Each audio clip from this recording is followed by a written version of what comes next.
buenos días, bienvenidos El Salvador. Qué placer volvernos a reencontrar en este espacio de entrevista al punto con Sergio Méndez. Esta mañana estaremos conversando con el ex candidato a diputado por la jurisdicción de Santa Ana y analista político, el doctor Óscar Godoy. Con él estaremos conversando sobre el proceso interno que lleva el partido Arena hoy por hoy de cara a los próximos comicios electorales presidenciales del 2019. Estaremos analizando también la nueva composición, la aritmética legislativa dentro de este órgano tan importante que tendrá a su cargo la elección de funcionarios de segundo grado. Conversaremos de todo, absolutamente de todo lo que usted desea conocer. Antes, permítanos saludar a quien gentilmente, mañana tras mañana, hace posible el primer segmento de esta su entrevista, como lo es Mr. Donut. Mr. Kirikikiki, Mr. Desayuno, Kirikikiki, para iniciar mejor todas tus mañanas. Cuando sale el sol, Mr. Donut ya me espera con su variedad. A mi corazón contenta. Mr. Kirikikiki, Mr. Desayuno, Kirikikiki, Mr. Donut, la gran variedad. Y bueno, señores, nos incorporamos para darle la bienvenida con el mayor de los placeres a nuestro invitado de esta mañana, ex candidato, como lo había presentado, a una diputación por la circunscripción territorial de Santa Ana, pero analista político. Doctor Óscar Godoy, un placer, gracias por acompañarnos en su casa. Buenos días, un saludo, de vuelta a las pantallas, ¿no? Queremos conocer cuál es su análisis, cómo deben de entenderse los pasados resultados de las elecciones de alcalde y diputado, por favor. Bueno, comencemos diciendo que estas elecciones plantean un punto de ruptura, ¿verdad? Desde el punto de vista político, en el caso concreto del FMLN, que ha sido forzado por medio del voto popular a resolver su contradicción interna histórica. La contradicción histórica del FMLN es esa dinámica de pulsión entre una fuerza renovadora que fue aplastada, digamos, hace una década o un poco más, y una fuerza hegemónica de carácter ortodoxo que había copado el control del aparato del partido y que hoy, a fuerza de voto popular, tiene que abrirse, tiene que comprender que es un tiempo de cambio, de inflexión, de giro, no sé si de transformación.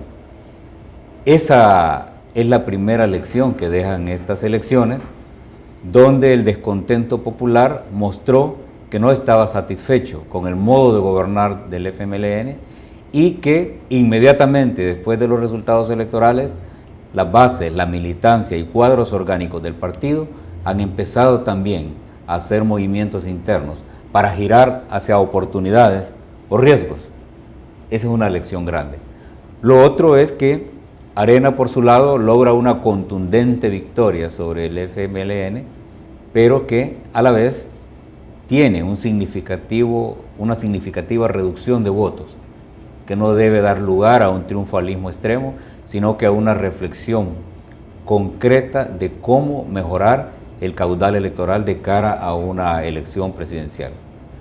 Por otro lado, esta misma situación facilita que partidos como el PCN se recompongan y acumulen una cuota de poder que le va a permitir un escenario de negociación en ambos lados, porque el PCN puede fácilmente buscar un acuerdo con Arena, pero también el FMLN todavía tiene capacidad, no digo de comprar, pero sí de conquistar, digamos, un pacto con el PCN para junta directiva y para gobernar el último periodo que queda. Ahora, pero ¿cómo se conquista sin votos?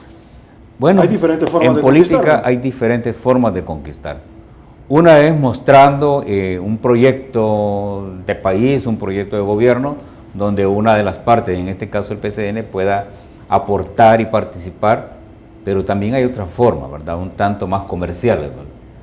Y que ya sabemos, ¿verdad?, de que hay partidos muy generosos cuando están en el gobierno y son capaces de mantener a los otros partidos funcionando a su alrededor. el concepto de partido satélite, que ya es histórico en nuestro país, nos permite comprender eso. Ya hiciste un análisis, doctor, acerca de lo que ha sucedido. Ahora voy a las preguntas concretas. El partido Arena saca menos de 60,000 votos luego de hace 3 años, es decir, analizando manzana con manzana. Sin embargo, el voto duro, porque he conversado con varios analistas y varios reflexionan acerca del voto duro del FMLN, le da un duro golpe a este partido oficialista. Pero las razones son múltiples y variadas y muchos apuntalan al tema, sin lugar a dudas, al tema de pensiones, al tema de las AFP, ciertamente al tema del TPS, al tema también de la salida abrupta de Nayib Bukele, porque más adelante vamos a conversar sobre esta posibilidad concreta de que él pueda articular una propuesta que seduzca a varios partidos políticos para un proyecto en común. Vamos a darle un apartado más adelante. Sin embargo, todo como decimos nosotros en el fútbol, esta combinación de resultados, usted que le gusta el facito y que lo anda apoyando, dieron al final esta posibilidad al partido Arena, que si bien es cierto va a tener más votos, que puede unirlos a la derecha, pero que el Ejecutivo todavía sigue siendo el Ejecutivo comercialmente, lo vamos a dejar en esos términos. ¿Le parece a usted? ¿Me acompaña en ese análisis? Sí, el Ejecutivo todavía tiene un margen de maniobra.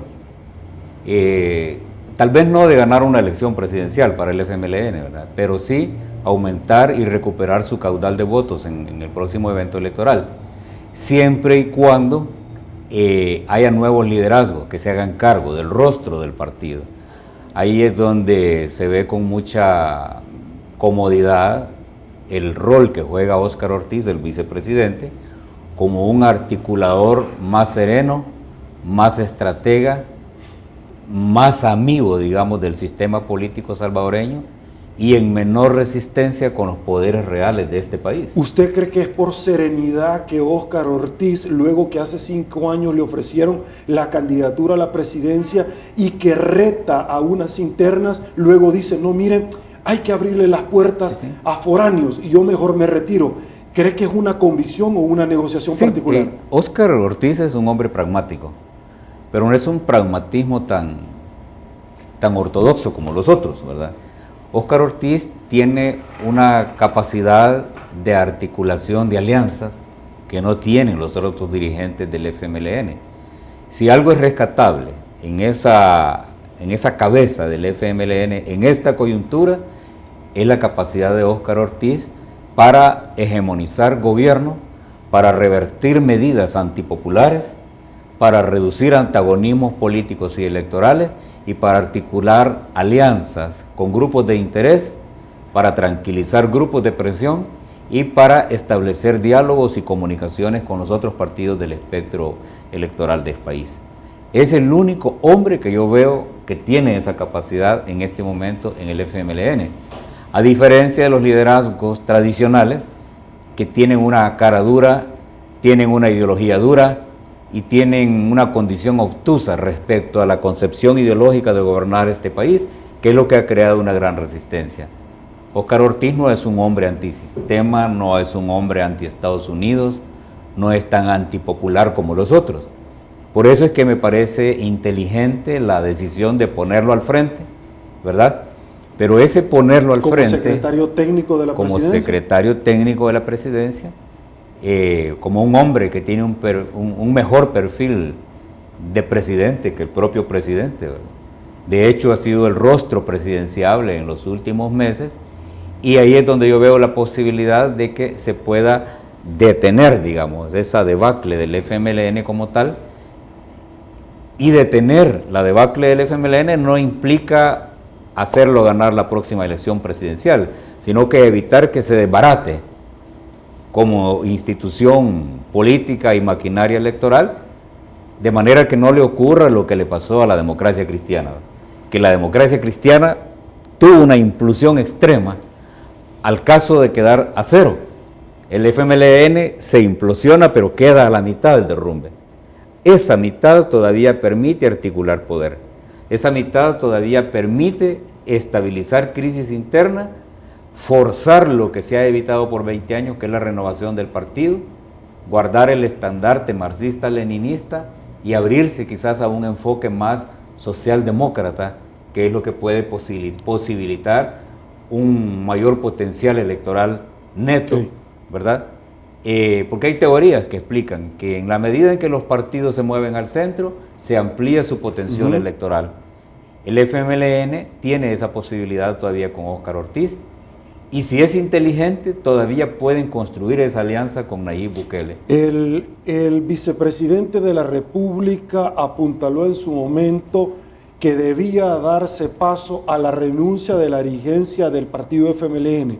Él, al aceptar un puesto dentro del Ejecutivo, que son cosas diferentes, pero que a la misma vez es lo mismo, porque se vació el FMLN en el Ejecutivo, ¿no está dando un paso a un costado en sus pretensiones?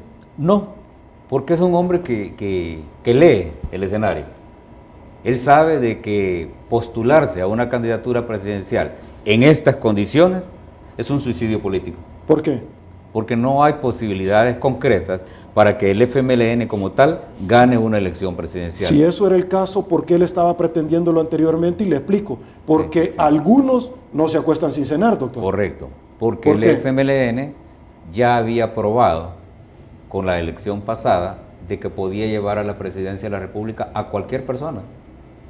El profesor Sánchez Serén es el ejemplo de que una buena articulación de estrategia, de comunicación política y de procesos pragmáticos internos podían llevar a cualquier persona a la presidencia de la República, suponiendo que las variables de ese contexto no cambiaban. Pero la elección pasada derrumbó al FMLN. Cualquier persona que se monte en ese partido ahora para pretender ser presidente va a fracasar. No hay energía suficiente, no hay aparato suficiente, aunque pueda haber recursos ¿Usted financieros cree suficientes. que de ahí deviene que Dagoberto Gutiérrez, nuestro amigo en común, le recomienda a Gerson Martínez que se aleje de la candidatura a la presidencia de la República? Correcto. Y yo creo que sin decírselo, Gerson Martínez también tuvo que tragar grueso esta situación, porque él era el ungido, el apadrinado, el favorecido con la candidatura presidencial, bajo el supuesto de que el FMLN era consistente y altamente orgánico, pero después de las elecciones del 4 de marzo, Gerson también ve la sombra de la derrota y la ve cerca. Entonces, concretos como son ellos en este juego de la pragmática política, sabe que no va a ser presidente de la República. Por eso decía que este punto de inflexión que generan las elecciones del 4 de marzo deja elecciones terribles, ¿verdad?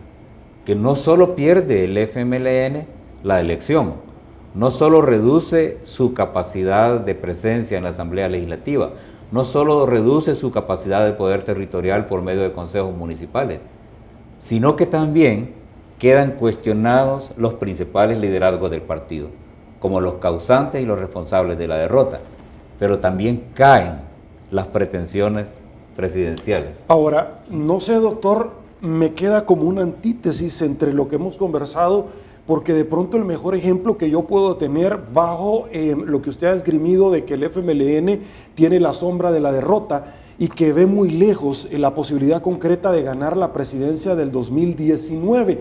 Y es que quizás me voy a remontar yo a la administración del expresidente Francisco Flores, cuando perdió escaños muy importantes, una debacle tremenda dentro de la andamiaje de alcaldes y diputados, y prácticamente se veía a muy corto plazo la salida del ejecutivo del Partido Arena, pero no fue así. Ingresa un hombre de gremial, un Golden Boy, Elías Antonio Saca, y tuvo un arrase tremendo.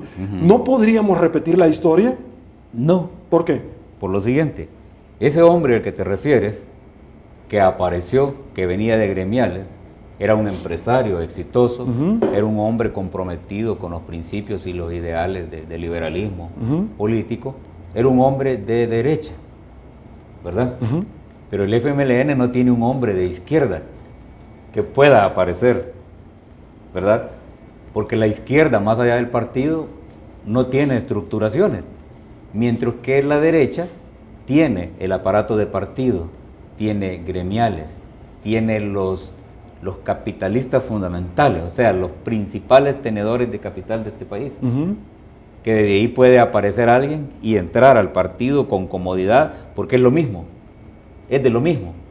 No pasa así en el FMLN, porque en el FMLN tendría que aparecer alguien de su mismo partido para que se generara un evento similar. ¿No ves tú en No ese hay. rol a Nayib Bukele No. bajo el financiamiento que ya se ha descubierto también de gente del partido Arena Empresario financiando a otros partidos, incluyendo gente del FMLN, como en el pasado sucedió con Mauricio Funes? Ese es un escenario diferente, porque Nayib Bukele como candidato a la presidencia y eventual presidente ya no sería un presidente del FMLN. Como lo fue Mauricio Funes también.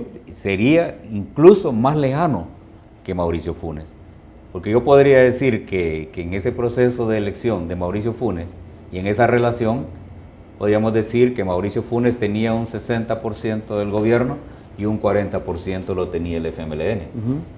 En un caso en que fuera Nayib Bukele el candidato, él podría ser el 75 o el 80% del gobierno, con la capacidad de desarmar lo orgánico que todavía queda del FMLN y vaciarlo en un aparato alterno, ¿verdad? En una nueva izquierda, porque hay que buscar la coherencia del discurso. El discurso es nuevas ideas, nuevos liderazgos, nuevas formas de hacer política, aunque nunca se explican cuáles son. ¿Cuáles son las nuevas ideas? Correcto, porque cuando uno las busca no las encuentra, pero hay un discurso que cohesiona, que jala, que integra, que llama gente y la involucra. Que une, claro. Y eso puede ir creando una correlación y una estructuración política que pueda en algún momento ser mucho más grande que el FMLN. Ahora, el 75% de Nayib Bukele versus a lo que en determinado momento porcentualmente pudo haber obtenido el señor Funes, ¿no crees que es un riesgo que el Frente estaría dispuesto a correr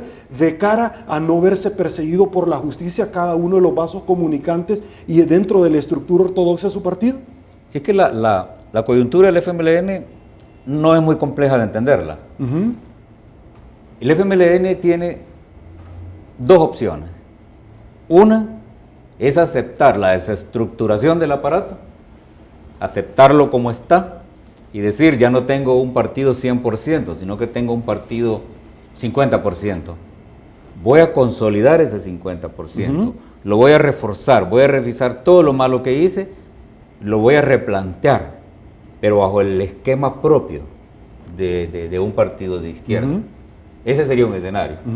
No tengo pretensión de ganar la elección presidencial, no la puedo ganar, acepto que no la puedo ganar. Ese sería un escenario. Y busco mejor un diálogo o una comunicación con los antagónicos tradicionales, con los antagónicos naturales, que es la derecha, para buscar una transición pactada, una transición negociada, una transición que le permita al FMLN una puerta decorosa para salir. Algo así como lo que hizo Tony Saca con Funes. Algo así. Aguántame un ratito, doctor. Necesito hacer la primera pausa comercial. Voy a retomar tu última idea porque ciertamente estimulas el intelecto, no solamente tu servidor, sino que todos aquellos que de una u otra forma están disfrutando esta entrevista al punto con Sergio Méndez. Pausa. Volvemos.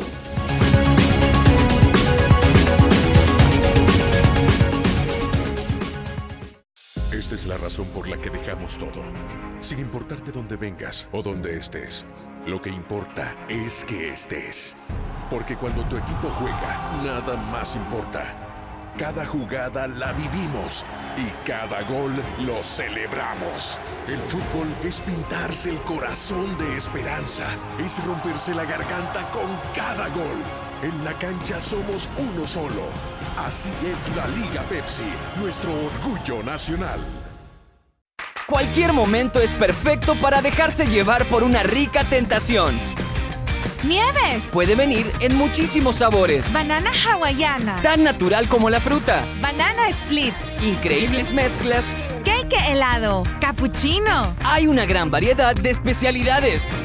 Sundays. Puedes escoger la que más te guste. Y disfruta una tentación bien helada. Boston Premium Ice Cream.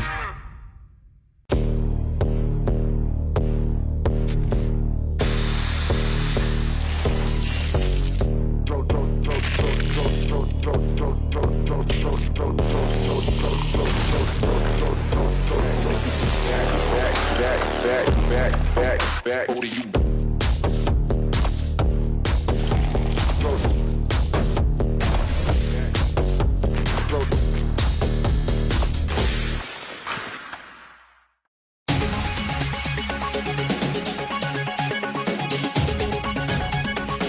Estamos de regreso, mil gracias El Salvador por su preferencia. Recuerde que usted no puede, por supuesto, participar en este espacio de entrevista. Nos busque en Facebook como Al Punto con Sergio Méndez y también en Twitter Al Punto SM, porque su participación es muy importante para todos nosotros. Doctor, estaba básicamente describiendo dos puntos. El primero, pero estaba haciendo la transición para ingresar al segundo punto, el cual nos quería a plenitud explicar, por favor. Sí.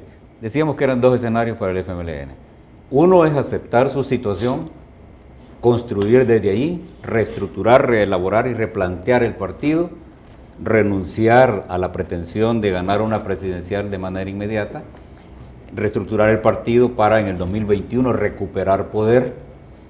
Pero el otro escenario es que el FMLN pacte con Nayib Bukele. Es un pacto que beneficiaría a ambos, ¿verdad? Podría hacer que el FMLN se mantenga con una cuota fuerte en el poder, pero a cambio quizás de un 60, un 70% de poder trasladado a Nayib Bukele. Ese es un escenario que no hay que perderlo de vista. Lo sabe el grupo de Nuevas Ideas, de que solos no pueden en esta coyuntura ganar una presidencial. Necesitan del voto duro del FMLN. Necesitan el voto duro del FMLN, pero también necesitan el aparato territorial que cohesiona y que trabaja el voto, o que puede vetarlo también. La capacidad de veto que el FMLN puede tener para sí mismo la vimos en la campaña del 98-99 con Facundo Guardado, donde el mismo partido saboteó la candidatura de Facundo Guardado. En este caso, ese podría ser un escenario, un pacto, una alianza, ¿verdad? Y ahí es donde se vuelve clave la figura de Óscar Ortiz, porque es el hombre que puede abrir una negociación más franca y más confiable con el grupo de Nuevas Ideas, y es el que puede al mismo tiempo sacar mayores ventajas para el partido. O quizá descubrir en ese juego la posibilidad de hacer la renovación tan ansiada, ¿verdad? Recordemos que hay personas como Óscar Ortiz dentro del partido y muchos fuera del partido que creen que es posible un replanteamiento de un partido de izquierda, no del FMLN. Ahora, ¿tú crees genuinamente que una renovación dentro del FMLN con estructuras mentales bien arraigadas se podría dar? Porque muchos dicen, analistas que pues escriben en los diferentes rotativos, señores, ya lo intentó en el pasado el señor Funes y simple y sencillamente se quedó con las ganas. Pero esto sería como renovar Cuba, esto sería como renovar Venezuela. ¿Tú crees que se puede dar una renovación de una dirigencia o va a haber un esfuerzo ahogado y agotado como en el pasado?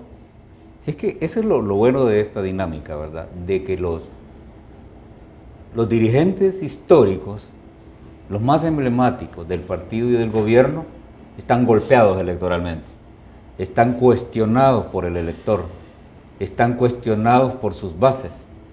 Hay una fuerza desde afuera presionando a la dirigencia para que se abra y para que cambie.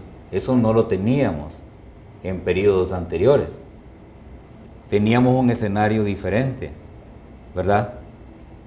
En este caso, la presión es tan fuerte que le da energía a quien se posicione como el liderazgo de un proyecto de cambio o de renovación.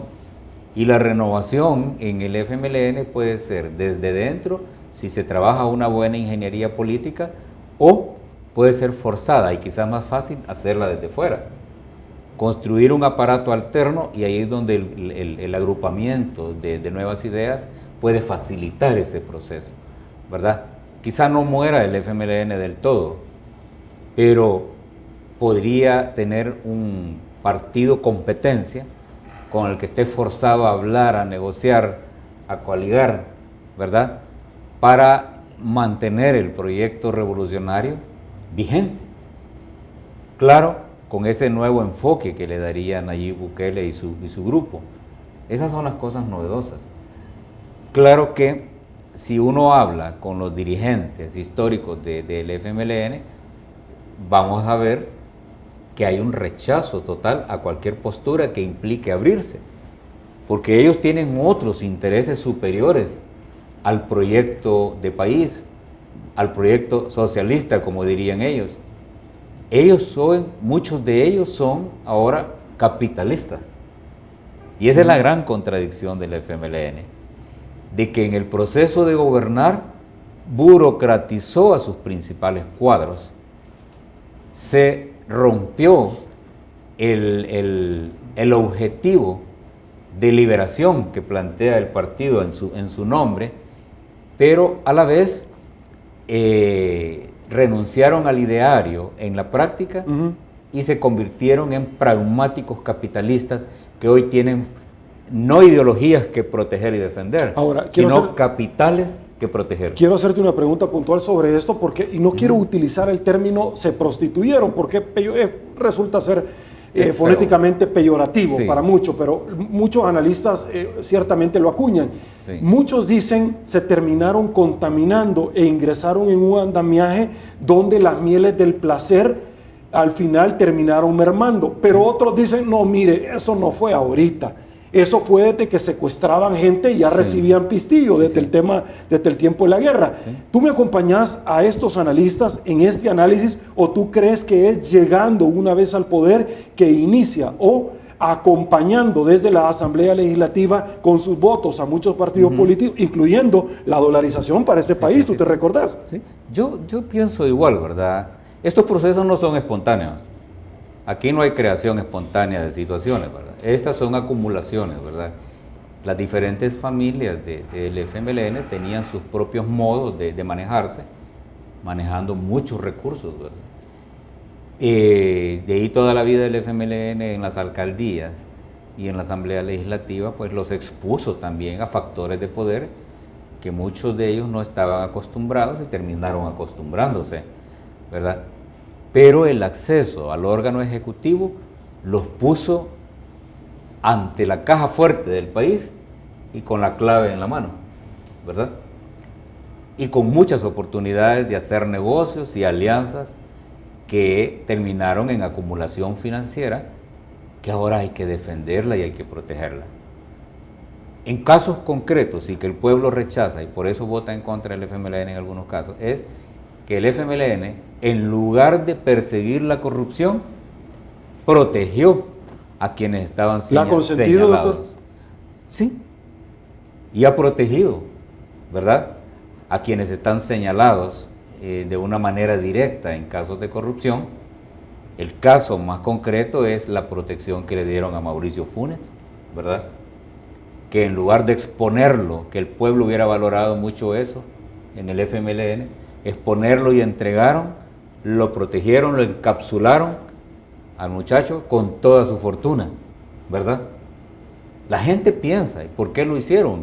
¿Es que lo amaban y lo querían? No, es porque el hombre también maneja información, ¿verdad? Pero yo recuerdo en una conversación con tu persona y Dagoberto Gutiérrez, y me dijeron, no sé si seguís manteniendo todavía hoy por hoy ese supuesto de que no, es que no están protegiendo a Funes, se están protegiendo ellos mismos. Correcto, por eso preguntaba, ¿lo protegen porque lo aman o lo quieren? ¿O porque él maneja información? Estoy repitiendo, ¿verdad? ¿O porque es su primer presidente? No, no les importa. ¿Y el marcador estaría 1-1 no, teniendo a Tony Saca? No les importa, lo que pasa es que recordemos que la corrupción que ha ocurrido en este país en manos de los políticos, y en el caso concreto de la corrupción de Mauricio Funes, esa corrupción es estructurada, es organizada, es sistematizada. Funes él solo no pudo robarse lo que se robó. Se necesitan redes, pero ¿quiénes integraban las redes del gobierno? ¿Quiénes tenían la capacidad de dar protección política? Esas preguntas uno se las hace. Entonces, la corrupción sistematizada, y como la explico, es una estructura que implica que otros participaron, no igual, en menor escala, pero participaron. Eso hace entonces que esas modalidades de corrupción sean conspiraciones. ¿Y qué nos dice Maquiavelo? El que conspira no conspira solo. En El Príncipe. ¿Verdad? El que conspira no conspira solo. El corrupto no es corrupto solo. El que roba no roba solo. Hay una estructuración funcional que permite el flujo de recursos, el flujo de dinero, la cobertura, la protección, ¿verdad? Bajo un parámetro también de Maquiavelo, ¿verdad? Que le dice al príncipe, Ajá. el príncipe, para asegurar la lealtad de sus ministros, debe enriquecerlos y ponerlos también al frente de la fortuna. ¿Ya? Entonces, esas cosas, en términos de una gran conspiración por la corrupción, nos indican que hay mucha más gente involucrada en esa red y que al protegerse a uno se protegen todos. Entonces, ese tipo de cosas las pagó electoralmente el FMLN.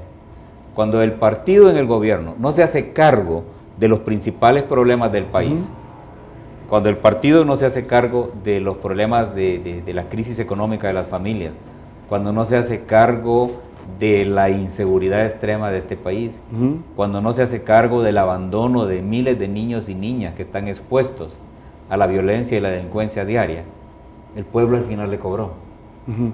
Eso es lo que pasó. Lo que pasa, doctor, es que, bueno, de pronto como que da miedito porque pareciera que tú estás describiendo a las maras, ¿verdad? Cómo operan, pero porque también se cuidan, están los palabreros, los que mandan a pedir dinero, los que dan, los que andan posteando, etcétera. Pero bueno, cualquier parecido es coincidencia. Yo te quiero abordar paralelamente un tema porque acabas de estimular el intelecto, donde hay instituciones que protegen, hay instituciones, funcionarios de segundo grado que protegen. Y uno de ellos es, ciertamente, como muchos salvadoreños pudimos ver esta semana, un rotativo donde exponía todos aquellos casos dentro de la Corte de Cuentas de la República que habían prescrito porque los engavetaron, la política de la gaveta, como dice nuestra amiga, que en determinado momento Claudia Umaña ha esbozado, ha acuñado esta frase. Entonces tú ves que la Corte de Cuentas ha sido altamente cuestionada porque simple y sencillamente terminan prescribiendo los casos, de un lado y del otro lado. Sí. Por eso hablaba yo de redes, de estructura, de órganos, de aparato. En ese aparato hay personas, hay funcionarios, hay instituciones. La Corte de Cuentas ha sido un aparato de partidos, siempre. Y aunque no lo fuera, la Corte de Cuentas tiene una falla estructural en su diseño, y es que hace auditorías ex post, cuando ya pasó todo. ¿Verdad? Y cuando ya pasó todo, la Corte de Cuentas, suponiendo que hace bien su trabajo en cumplimiento de la ley, lo que le queda de tiempo para investigar es tan corto porque hay muchas cosas que prescriben. Ese es el diseño institucional.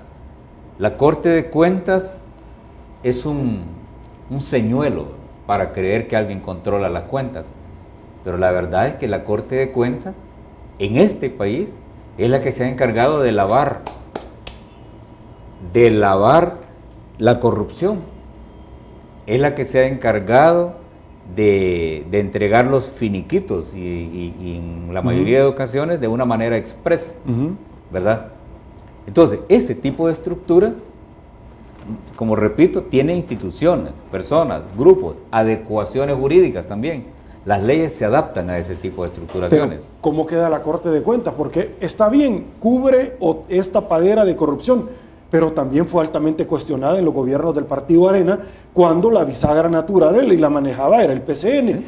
¿Cómo queda esto? Porque el Frente cuestionaba todas esas prácticas, ¿sí?, de las cuales ahora con sus aliados o con los partidos que tienen un entendimiento, la sigue practicando. Pero más allá de eso, no solamente sirve para tapar, sino para dejar sin efecto cualquier candidatura de alguien que no lo acompaña, doctor. Correcto, porque la Corte de Cuentas es un factor de poder real de poder en manos de los políticos hegemónicos. Y los políticos hegemónicos tienen la capacidad de controlar personas y de controlar instituciones. Si en última instancia son ellos los que nombran los magistrados de la Corte. Hay un principio que dice que el elegido ya no elige. La Corte de Cuentas, al ser elegida por los políticos más pragmáticos de este país, queda desarmada. ¿verdad? Y eso pasa con muchas instituciones y con muchos cargos de segundo grado. ¿Por qué no sucedió con la Sala de lo Constitucional de la Corte actual? Lo que pasa es que ellos no previeron, porque cuando se eligió la Sala Constitucional, a estos magistrados creyeron que eran amigos históricos, ¿verdad? Pero en el ejercicio profesional resultó que era gente proba, que era gente independiente, capaz, con una construcción teórica en la teoría del derecho grande y con un compromiso fuerte con el sistema democrático y el Estado de Derecho. Quizás eso no aparecía en el currículo de ellos, porque si hubiera aparecido todo eso, no los eligen. Ahora, dentro de la sala hay personas o amigos históricos, como tú lo has señalado, tanto de izquierda como de derecho, que se han llevado a la perfección, diluyendo casos, doctor. Sí, porque no es la ideología lo que los acercó. Los acercó el orgullo de ser hombres de jurisprudencia, el orgullo de ser representantes claves de diferentes escuelas del derecho, porque ahí vemos al menos 3 escuelas jurídicas representadas, gente con una experiencia fuerte en organismos internacionales, gente con una formación alta en la materia de constitucionalidad, que los hace encontrarse con orgullo, con compromiso y con capacidad, y convertirse en un suprapoder moral e intelectual sobre el resto de la clase política. Cuando quisieron hegemonizarlos, no pudieron. Y comienza una gran lucha para querer quitarlos, destituirlos, reducirlos, todo lo que ya vimos. Ahora, ¿verdad? Muchas organizaciones han ido hasta Washington a tratar de proteger a la Sala de lo Constitucional ante las embestidas que en determinado momento, no solamente los partidos políticos, sino que, como tú lo decías, ciertos grupos financiados por partidos políticos que no dan la cara, pero que sí coadyuvan a este fin. De la Sala de lo Constitucional me quiero ir a otro cargo importantísimo que a título personal, luego el presidente de la República, para mí resulta ser el más importante en este andamiaje, y es el fiscal general de la República. ¿Cuál es tu opinión? Porque ciertamente la aritmética legislativa, como ha quedado, podríamos estar hablando que en enero nuevamente podría ser endosado el respaldo al licenciado Douglas Meléndez, que para muchos ha hecho un trabajo extraordinario, para otros le hace falta un poquito, pero muchos se preguntan, magnífico, pero ¿cuántos de izquierda, casos de izquierda, directa o indirectamente, el fiscal ha abordado? Ese es uno de los cuestionamientos que se le hace al fiscal. Pero yo en esto siempre hago la separación. Una cosa es el fiscal y otra cosa es la fiscalía. ¿Por qué? ¿Verdad? Porque cualquier fiscal que llegue con un compromiso y una posición parecida o mejor a la del fiscal actual, se choca con una realidad fáctica, que es la realidad de una institución fatigada, de una institución colapsada por la delincuencia, de una institución cuyas capacidades están reducidas frente a la estructura del crimen de este país. O abandonada muchas veces, doctor. Una institución por sin el poder recursos. Correcto. Porque para que nosotros pudiéramos hablar de un rol más concreto y más eficiente del fiscal general de la República, habría que fortalecer la fiscalía. ¿Le conviene eso a los políticos? No les conviene. Pero la pregunta quizás no es si les conviene a los políticos, sino que a qué tipo de políticos no les conviene. Porque un político serio, honesto, a liderazgos políticos que tengan el talante de estadistas y con un compromiso con la democracia, les conviene una fiscalía fortalecida, una fiscalía que tenga capacidades quizás aumentadas en un 30 o un 40% de las capacidades actuales. Pero tú hablaste de estructuras, y Sí. cuando tocas a uno, los otros se protegen.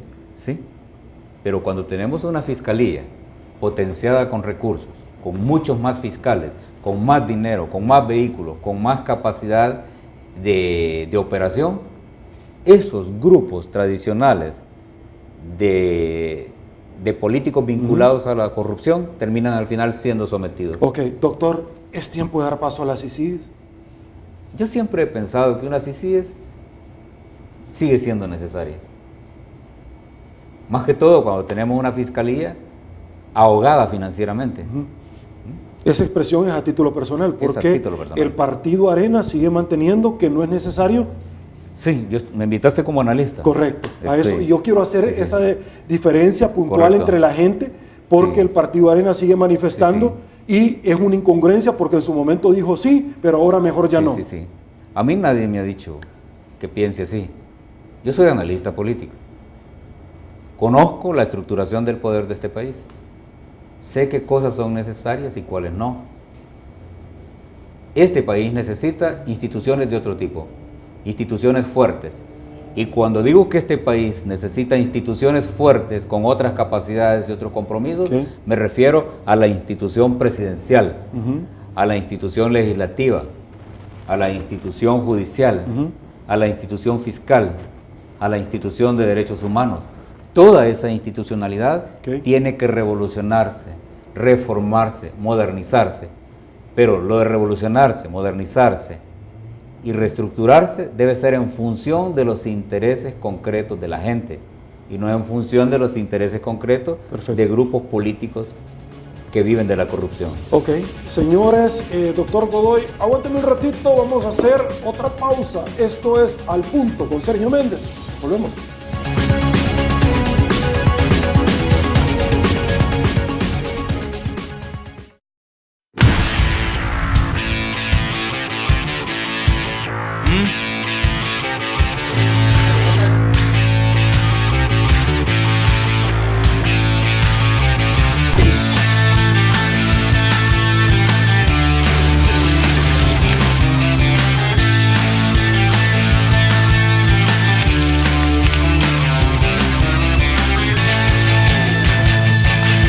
Mr. Donut, la gran variedad. Presidente de la República ordena a los diputados que se... Protestas en el centro capitalino Causánica.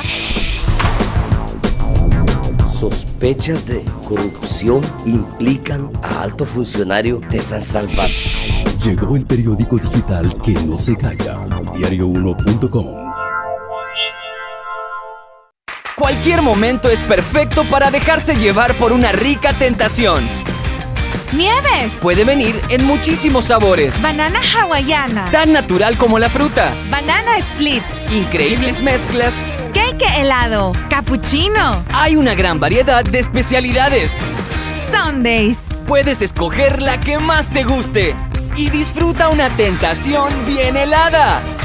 Boston Premium Ice Cream.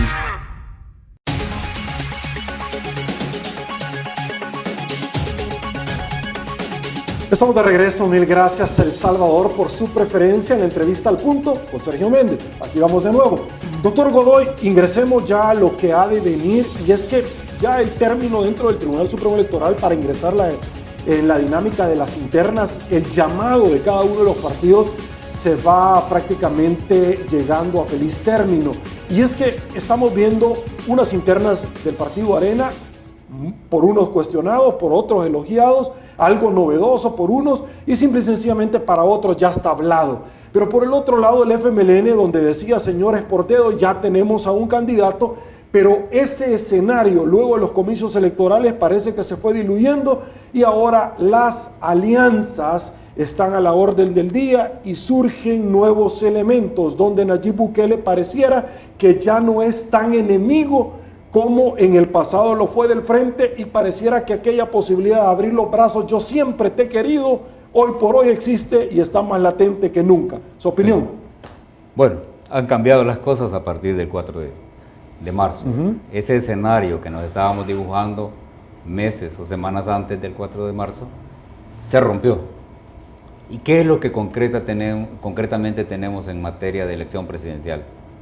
Lo que hay son 3 presidenciables. En esa carrera presidencial tenemos todavía unos 18 días para que de 3, de 4, pasemos a 2. ¿verdad? Okay. Y esos dos son los que van a enfrentar la próxima campaña. Esos dos son los que van a definir el rumbo de este país.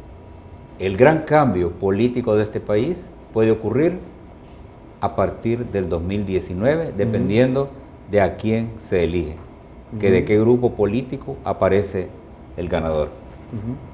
En el caso de Arena, tiene una característica de que todos son empresarios, los tres son empresarios, los tres están comprometidos con los principios y objetivos del partido, los tres tienen una vinculación histórica con los liderazgos tradicionales del partido, y en el otro lado, el caso de Nayib es lo que en política se conoce como un emergente, porque Nayib no ha sido un cuadro orgánico de la izquierda.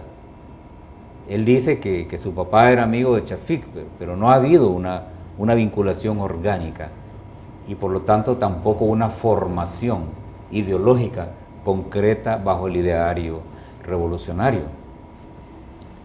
Pero que hay una nueva acumulación de formas de ejercer poder, de ejercer gobierno, que pueden mostrarse en el camino antagónicas, porque el discurso de Nayib es antagónico a lo establecido, al status quo, a lo tradicional, a lo convencional, y digo el discurso de manera bien concreta. Pero por el otro lado, va a depender de quién gane, de los tres candidatos de Arena, cuál va a ser el enfoque. Ahora, porque vemos tres enfoques cuando uno los analiza. Las encuestas, doctor Godoy, que habrá que esperar luego de este evento electoral pasado, ciertamente e inequívocamente y al unísono establecían de que no quieren tener nada que ver ni con el FMLN ni con Arena. Sí. Esto es muy remoto porque es un hecho que la historia no recoge, y por favor usted, que ha dirigido campañas en el pasado, cuando muchas personas quizás no saben que el doctor Godoy ha sido asesor de muchas personas que han ganado diferentes escaños o puestos políticos, la historia no recoge, y si es lo contrario, por favor me lo dice, donde una persona outsider que venga con una participación sin estructura pueda llegar al poder, como sucedió por ejemplo con el presidente de Guatemala, Jimmy Morales, que sin tener una representación, sin partido político, pero también en Guatemala es una realidad diferente a la de El Salvador, sí. ¿Cierto? ¿Se puede dar eso? Es decir, pese a que va a hacer alianzas, a que va a recibir cuestionamientos del manejo que ha recibido en la alcaldía de San Salvador y en la de Nuevo Cuscatlán. Sí, esas son de las cosas que vamos a ver cómo se construyen en los próximos meses. De una manera concreta e inmediata, Nayib Bukele solo no puede ser presidente. Nayib Bukele y su movimiento Nuevas Ideas necesita un pacto con el FMLN para poder articularse como una verdadera opción presidencial. No hay posibilidades para un emergente en este momento, porque El Salvador tiene una historia grande de partidos políticos y esa historia pesa en el territorio, y cuando digo pesa en el territorio es que hay una cantidad de liderazgos territoriales, cantonales, en los caseríos, en los pueblos, en los municipios, que todavía defienden a partidos políticos. Y un caso concreto es el PCN. El PCN pasó toda la ola, ¿verdad? Cuando hemos creído que ya está fuera, aparece fortalecido en esta elección. ¿Por qué? Porque tienen capacidad territorial, mientras que los emergentes no tienen esa estructura territorial de soporte. Pueden tener una gran capacidad de montar campañas de publicidad, pero lo que pasa es que las elecciones no solo se ganan con publicidad y con comunicación política y comunicación electoral. Una elección se gana con comunicación política, comunicación electoral, organización territorial, capacidad de veto y capacidad de violencia. Y no digamos la capacidad de conspiración. Quienes no tengan ese aparataje pueden tener un discurso de nuevas ideas, pueden tener un discurso de novedad y de antagonismo a los partidos tradicionales, pero si no logran estructurar una red territorial de mandos vinculados a la gente no tienen potencial. Tú mencionaste un último término, y es precisamente el tema también como de desorden que se pueda generar, manejar esto, y surge la posibilidad concreta que ha estado vinculado tanto Arena como el FMLN, con negociaciones, con reuniones. ¿Las maras, doctor? Sí, pero esas son cosas que se administran. Y cuando digo se administran, estoy hablando políticamente. De hecho, no es novedad el tema que estás mencionando. Es decir, El Salvador lleva ya 10 elecciones donde la organización de las maras es una realidad administrable, ¿verdad? ¿Cómo se administran? No sé, le vamos a preguntar a los expertos, pero administrable es. ¿Sí o no? Sí. Ok. Tú dijiste que sí. A resultado, correcto. Pues yo interpreto únicamente lo que en algún momento entiendo. Sin embargo, hay otro evento, y el otro evento es, doctor, ¿qué es lo primero que debe de hacer la persona que resulte ganador dentro del partido Arena? Y es que quiero traer a colación varias situaciones. La primera es, ¿qué es lo que sucede en el 2009 cuando Arena pierde las elecciones y que en algún momento ingresaron en esta dinámica varias personas que tenían un peso al interior del partido Arena y que quedó quebrado, desunido, desmotivado, donde le hicieron la camita, parafraseando en el calor popular, como tú decías, capacidad de veto, donde te dan a ti camisas, donde te dan a ti banderas, y en el primer basurero las vas a ir a tirar. ¿Cómo se supera esto? Porque pareciera que para cambiar un poco estamos haciendo lo mismo dentro del partido Arena. Sí. Un reto para el presidenciable que resulte electo el 22 de abril va a ser la unidad del partido, porque esta campaña va a dejar fracciones, y va a dejar fracciones que van a tener 1000 motivos para decir por qué no están unidos, y esa va a ser una función de quien resulte electo. Yo no dudo en que cualquiera de los tres que resulte electos, ya sea Gustavo, sea Carlos o Javier, van a tener la capacidad de unir al partido. Pero además la facilidad va a venir dada de que es más fácil unir cuando a las puertas están los factores de poder, la presidencia de la República, y todo el mundo se dinamiza en un movimiento centrípeta, y el centro es el candidato, y hacia alrededor de él es más fácil construir una aglomeración unificada. Eso es lo primero. Ahora, dejo eso por efectos de tiempo y me voy del otro extremo, porque yo trato de ser como parejo. ¿Qué va a suceder en el FMLN? Porque a diferencia de Arena es vertical. Muchos dicen, no, mire, es que ahí lo que dice ahí arriba se escucha el eco ahí abajo, número uno. Y número dos, como tú sabes que yo hablo con todo el mundo y a la misma vez no hablo con nadie, de pronto por ahí me han contado un pajarito que no es de Venezuela, es salvadoreño, y dicen, mire, podría estar de pronto una negociación entre Nayib Bukele y alguien que Óscar Ortiz apoyaba mucho y que ahora gana el oriente del país, y nadie puede pretender ganar el oriente del país porque define el 33% del padrón electoral, y que la candidatura podría estar determinada de este lado por Nayib Bukele con el alcalde actual de San Miguel, Pereira. ¿Cuál es tu opinión de eso versus lo que pueda resultar dentro del partido Arena? Sí, esa es una posibilidad, ¿verdad? Pero vamos a ver, yo creo que hay que observar 2-3 semanas más. Óscar Ortiz se está moviendo y es el que yo veo con más posibilidades de salvar esta coyuntura y llevarla, quizás no a un feliz término, pero sí a un término menos infeliz, porque es el que tiene las capacidades de alianzas y tiene la credibilidad y no tiene los antagonismos, digamos, dentro del capital de este país como lo puede tener otra gente del partido. Pero el reto siempre va a ser ese, ¿verdad? Reestructurar el aparato. Yo creo que el reto más grande del FMLN es la reestructuración, ya sea por la razón o por la fuerza. Por la razón de la comprensión política del momento histórico que pasa, o por la fuerza electoral de sus propios militantes y del propio pueblo. Ese es el principal reto que tiene, voy a decir, la izquierda en este país. Ok. Señores, hacemos otra pausa. Aguántanos un ratito. Volvemos.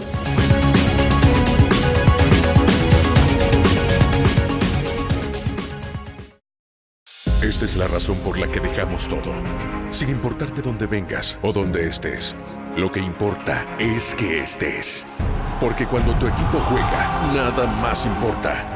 Cada jugada la vivimos y cada gol lo celebramos. El fútbol es pintarse el corazón de esperanza, es romperse la garganta con cada gol. En la cancha somos uno solo. Así es la Liga Pepsi, nuestro orgullo nacional.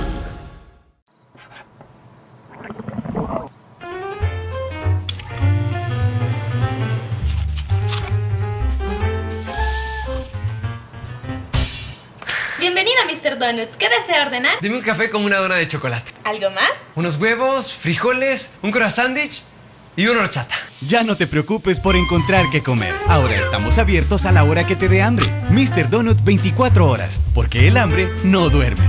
Mr. Donut, la gran variedad. Presidente de la República ordena a los diputados que se... Protestas en el centro capitalino causan Sospechas de corrupción implican a alto funcionario de San Salvador. Llegó el periódico digital que no se calla. Diario1.com.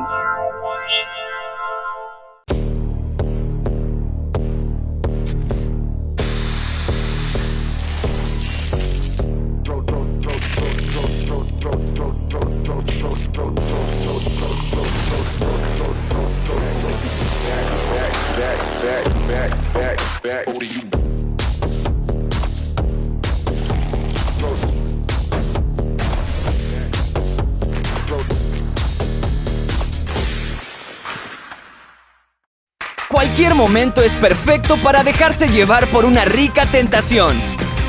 ¡Nieves! Puede venir en muchísimos sabores. Banana hawaiana. Tan natural como la fruta. Banana split. Increíbles mezclas.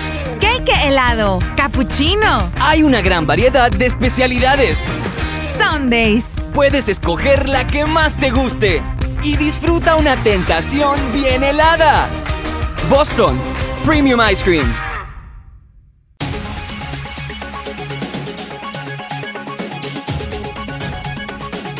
Estamos de regreso, mil gracias El Salvador. Llegamos al final de esta su entrevista al punto con Sergio Méndez.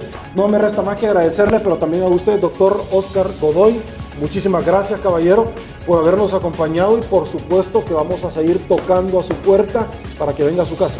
Gracias, Sergio. Un saludo a todos los salvadoreños. Gracias, señores. Yo me desplazo, por supuesto, para agradecerles a todos ustedes el que nos han acompañado de principio a fin a disfrutar esta su entrevista.